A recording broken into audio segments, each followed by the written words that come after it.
Hey, Mr. Woodard. Hope your spring break was as nice and relaxing as mine was.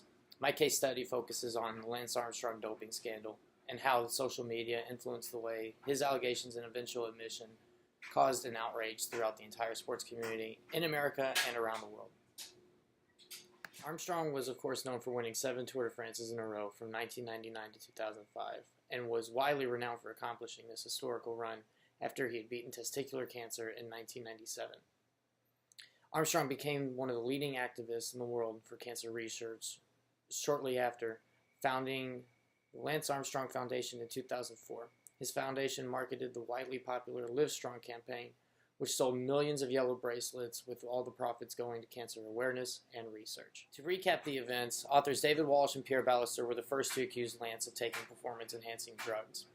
In their book, titled LA Confidential, The Secrets of Lance Armstrong, they cited Emma O'Reilly, a former member of Armstrong's U.S. Postal Service pro cycling team, claiming Lance asked her to dispose of used needles and provide him with makeup to cover syringe marks on his arms.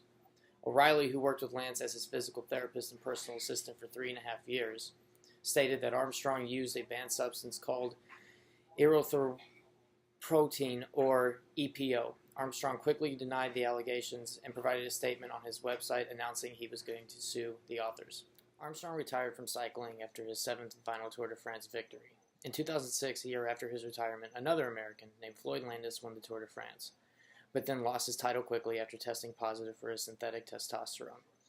Because of Floyd's positive test, many once again turned their questions to Lance, as accusations were still looming over his 7 titles.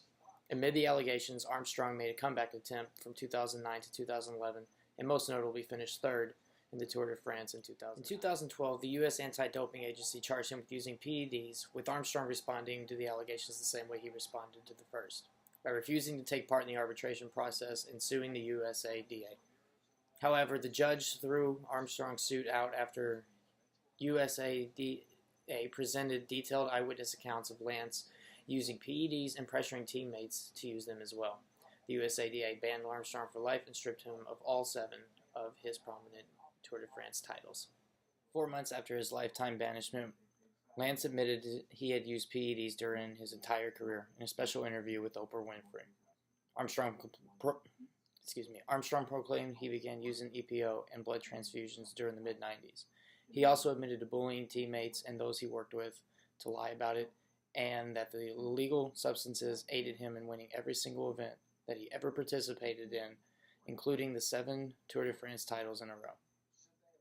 I remember watching the interview, and although like the rest of the world I had sensed it coming, but the way Armstrong portrayed his admission royally pissed me off. Growing up, I was a huge supporter of Lance, his bracelets, and his supposed amazing career. I remember watching it back in Sicily and looking at my then fiance with a look of distraught and, much disappointment as I exited the room. I came back in a few minutes later and finished watching what was left of the interview. You could tell that he was holding information back, he was uncomfortable sitting there, and just had a sense about him that he just wasn't going to tell the truth, which everyone, including Oprah, already knew anyway.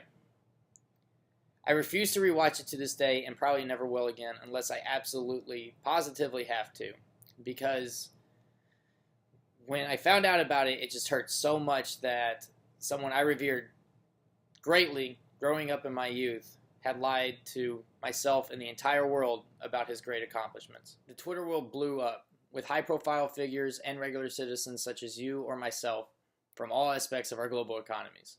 It didn't matter who you were. Odds have it, you were not happy and probably felt very similar to the majority of those who heard the comments from Lance, including myself. I will never respect this man again for what he did, and although I'll always revere the Livestrong campaign for its efforts on cancer research, the entire foundation was built on one of the biggest lies in sports history. I apologize if this comes off as crude, but go to hell, Lance.